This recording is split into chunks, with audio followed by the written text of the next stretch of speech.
And now this, an Afghan national on the FBI's terror watch list caught illegally crossing the border with a group of migrants near San Diego last week. Border Patrol arresting 82 people on the terrorist watch so far this year. Agents encountering nearly 70,000 migrants and over 15,000 known gotaways last week alone. But President Biden is praising his administration's response for the end of Title 42. Watch this. How do you think things are going at the border, sir? Much better than you all expected. Do you have any plans to visit the border? Not in the near term, no. No, just be disruptive, not anything else. Joining me right now, New York Congresswoman and member of the House Ways and Means Committee, the House Northern Border Caucus, Claudia Tenney is here. Congresswoman, great to see you as always. Thanks so much for being here. What's your reaction to the president's response on the border? He says it's better than expected. This is just, I think they just don't even want to face reality. It's really a disaster. I've never seen anything worse. And as you know, Maria, and you just cited, I am a member of the Northern Border Security Caucus. We formed this because this huge stress on the system in the southern border, the out of control migrants coming across, illegal immigrants, as you just cited, someone on the terror watch list, of which we have almost 100 have come over in the last couple of years, just since Biden has been president. This has squeezed the problem up to the northern border, where we're seeing over an 800% increase with the northern border, particularly in the New York border and the New Hampshire border with what they call the Swanton sector, where recently, it was literally days after I spent an entire day with the border agents as they explained to me the technology and the flaws in the system that are causing this increase at the northern border. 4 people were found dead in a swamp just over the borderline, and 2 of them were children. So this is a humanitarian crisis.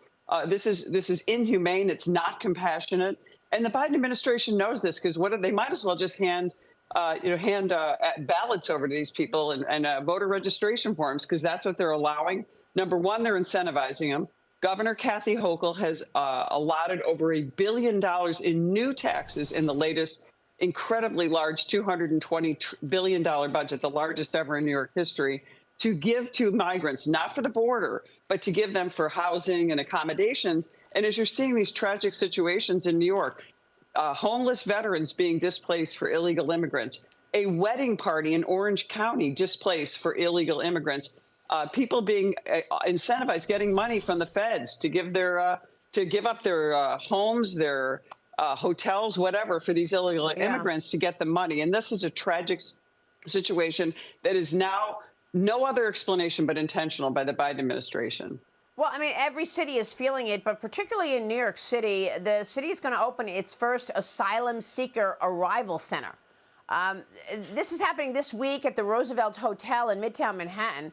The sanctuary city is now busing migrants upstate to your neck of the woods. This is causing more than 20 homeless veterans to be kicked out and relocated from hotels in Newburgh to make room for illegal migrants. I mean, it's incredible that the vets are being kicked out so that there's room for illegals.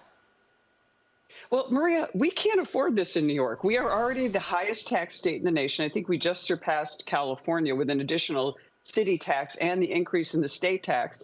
Add inflation, which is a tax on everyone, a new increased minimum wage. And think about it. What is a country without a sovereign border? When you protect your citizens, not only their security, but their the taxpayers and their wallets. These people can't afford to accommodate these people. It's not about compassion anymore. It's about a total lack of respect for your taxpayers and your sovereignty and the security of the people within your borders. And that includes the entire United States.